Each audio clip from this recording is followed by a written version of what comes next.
Hello guys, in this video I'll try to explain you the algorithm for the binary search tree.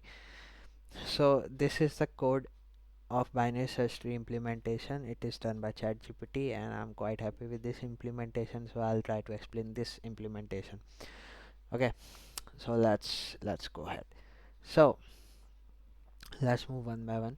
So first we are creating a node. Okay, so by node I mean a circle. So this each circle is a node. Now each circle has two things. One is left link, right link, and the value.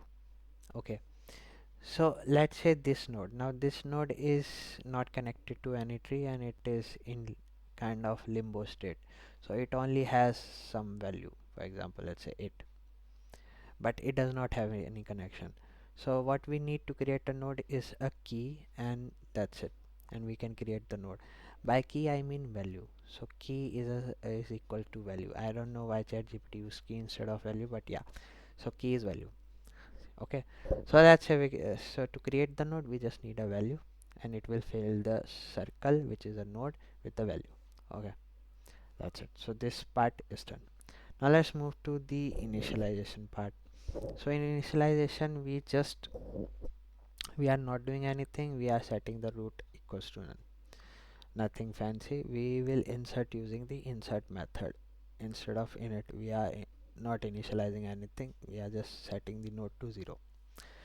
Now the insert part is the main part according to me, and I will explain the insert part only in this video, and I'll explain the rest of the method in the next video to make this video shorter. Okay, so now let's move to the insert part. So in insert part, what does this line say? It says self root equals to self dot insert. Okay, now what does this line is saying? Okay, now by this line we mean that we are setting the value which is coming from insert to a root node. Okay, and root node is a circle. Okay, a node is a circle which has a value and two link, and value is coming from insert.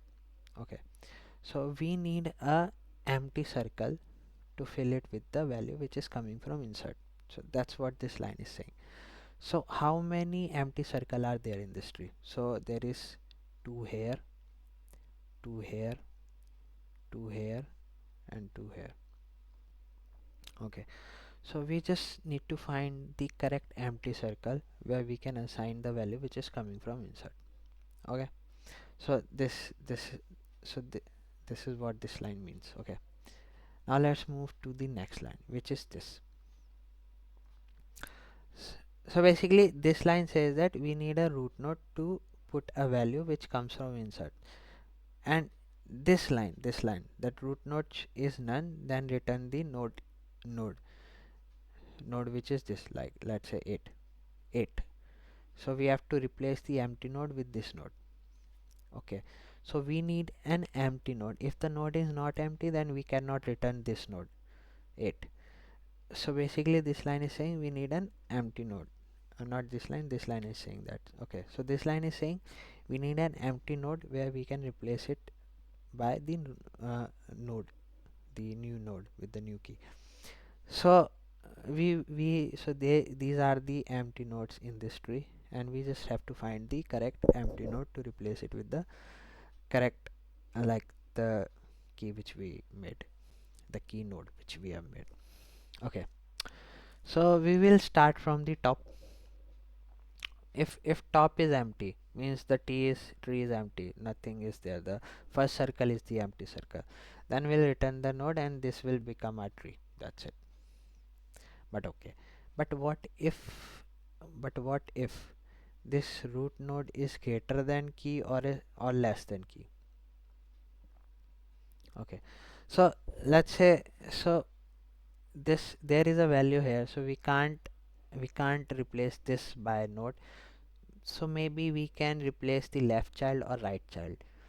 So maybe its left child is 0 or right child is 0. That's what we are checking here, this part. So this is done. Now I'm explaining this part. Okay, so maybe the left child is 0 or right child is 0. we don't know yet. We know about the root node only. That root node has a value. We can't put the new node in place of root node. We need to inspect the child. Maybe its child is empty. Maybe like in this case, its child are empty. So maybe we can put the node here or here, here or here. Because remember, we need an empty node to replace it with the uh, R node, which is 8. Okay. So but we will not inspect the like both of the node for a root node, because it's a binary search tree. So smaller value will go on the left and larger value will go on the right. So we know its this value, because like we are inspecting this, so we know this value, which is 4, and in this case it's 8, which is smaller than or greater than the value. So we will follow this condition of binary search tree if it's larger or smaller. If it's larger, we will not inspect the left node, but we'll inspect this node the same way we inspected this node. Okay. So now we are inspecting this node. This means we are doing the same thing which we did for this node, which is calling insert method on this node. So now we will call the insert method on this node. Okay. So that's what this thing is doing. It's calling the insertion method recursively on each node until we find an empty node. Okay.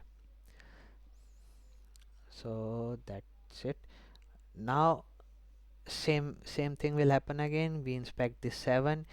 We'll know like we cannot use this node because it already occupied by 7, so we can't use it. So we'll check the left right some, then we'll check until we reach the last node. Let's say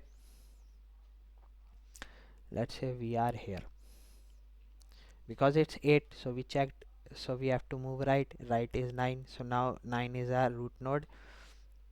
And now we know that we can't use 9, so now we will inspect the left side of the 9, because 8 is smaller, so we'll inspect the left child of the 9. Okay, which is empty in this case, so it's none. So we will hit this condition, it's none, and we'll return the and we will replace it with our circle, which is 8. So that's how the insertion is working here. So I hope it makes sense, uh, and so that's how the insertion is working in binary search tree. It's a kind of intuitive explanation which I invented in a sense, so I thought to make a video. So if you like it, hit a like button, and I'll make a uh, explanation video for other method as well. So thank you for watching, have a nice day, bye bye. This is like I'm re-recording this video. uh, so while explaining this algorithm, I just noticed there is one more line which says return root. So I was thinking, like, we are returning the node itself when we find an empty node, then why are we returning this root node when we are like taking, like, we are handling the base case here? Then what's the purpose of this root node? So I asked the same question with ChatGPT, and this is what I got. So it says like, uh, return root node is unnecessary, and it is redundant, and it says great observation, thank you. So yeah, so I don't think this line is necessary here. If you remove this, it will work. I haven't tried it yet. You can try as well. You can try yourself. I'll cover this in my next method explanation, and I'll tell you how it goes, how it went.